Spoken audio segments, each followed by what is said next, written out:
वार्ता में स्वागत।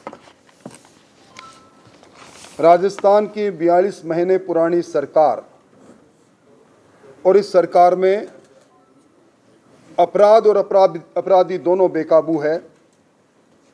सरकार के रसूखदार लगातार किसी न किसी जुर्म में पुलिस की गिरफ्त से बच जरूर जाते हैं, परंतु दायरे में आते हैं। परंतु इस सरकार ने अब राजनीतिक प्रतिद्वंद्विता के अंतर्गत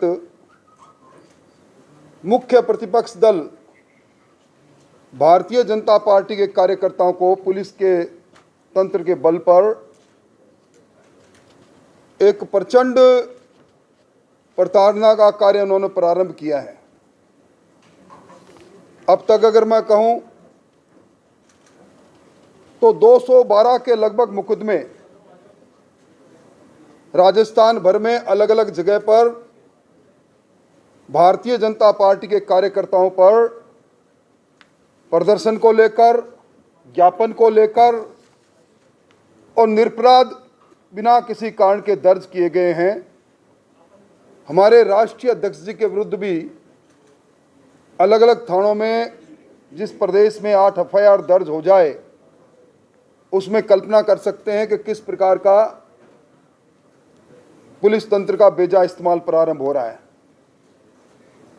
मुझे तो समाचार पत्रों से मालूम पड़ा कि मेरे विरुद्ध भी 2 मामले दर्ज करके और उसमें मुझे दोषी करार कर रखा है। यानी अब पुलिस सरकार की कठपुतली बना हुआ है।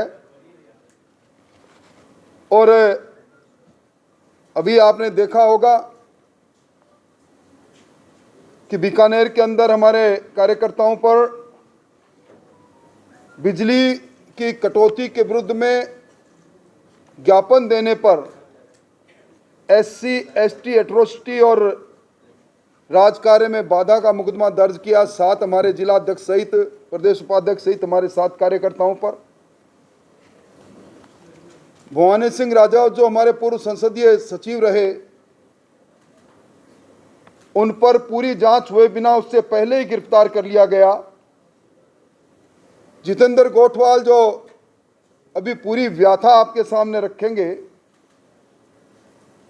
एफआईआर दर्ज होने के 7-8 घंटे बाद उस घटनास्थल पर पहुंचते हैं, इनके खिलाफ मुकदमा दर्ज करके और इन्हें लंबे समय तक, लगभग 50 दिन तक जेल में रहने के बाद अब माननीय उच्च न्यायालय से जमानत मिली है। दर्जनों मामले हैं। और दूसरी तरफ आईपीसी नहीं, यूपीसी जीपीसी चल रही है, गहलोत पैनल कोड चल रहा है।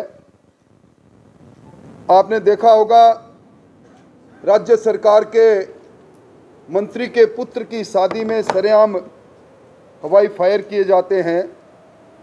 नगर के विधायक वाजिद अली ऑस्ट्रेलिया से आते हैं, उनके स्वागत में फायर होते हैं, वायरल होती है, वीडियो वायरल होता है। कोटड़ी के अंदर वहाँ के पूर्व विधायक, बीज निगम के अध्यक्ष, वो उनके स्वागत के अंदर इसी प्रकार की वारदात होती है, फायर किए जाते हैं। और दूसरी ओर उनके खुद के प्रदेश अध्यक्ष जो को भवन के अंदर है, दर्जन भर अधिकारियों को बंधक बना लेते हैं, एफआईआर दर्ज होती है, कार्रवाई नहीं। उनके खुद के बाड़ी के विधायक हमला करते हैं, लंबे अंतराल के बाद अपनी शर्तों पर पुलिस के सामने जाते हैं। उप मुख्य सचेतक के परिवार पर हत्या का आरोप लगता है, गिरफ्तार होते हैं, सीबीआई से जांच देने में, निष्पक्ष जांच से बचने का काम सरकार करती है। इन सब के बीच में जिस प्रकार का कृत्य सरकार ने जितेंद्र गोठवाल के मामले में किया, सुप्रीम कोर्ट का सीधा आदेश है, काटजू की बेंच का 2009 का निर्णय है कि किसी चिकित्सक के विरुद्ध में एफआईआर दर्ज हो उससे पहले विशेषज्ञ 3 विशेषज्ञ उसकी जांच करें। ये जो आशा बैरवा की डिलीवरी पर लालसोट के अंदर जिस प्रकरण में जितेंद्र गोठवाल जी की गिरफ्तारी होती है,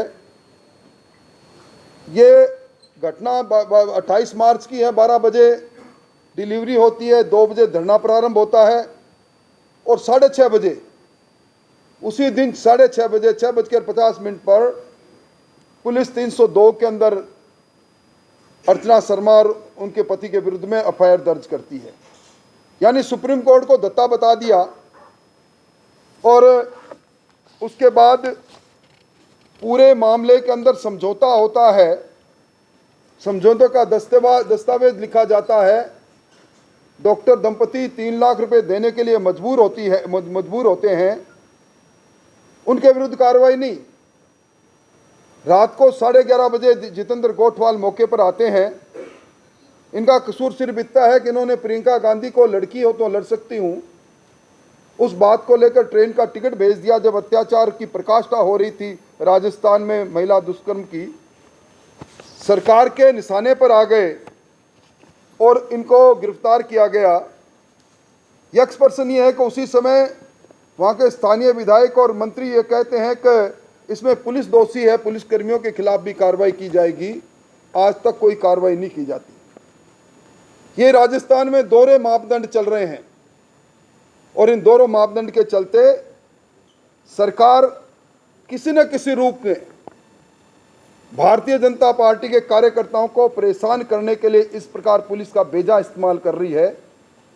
भारतीय जनता पार्टी का कार्यकर्ता डरने वाला नहीं।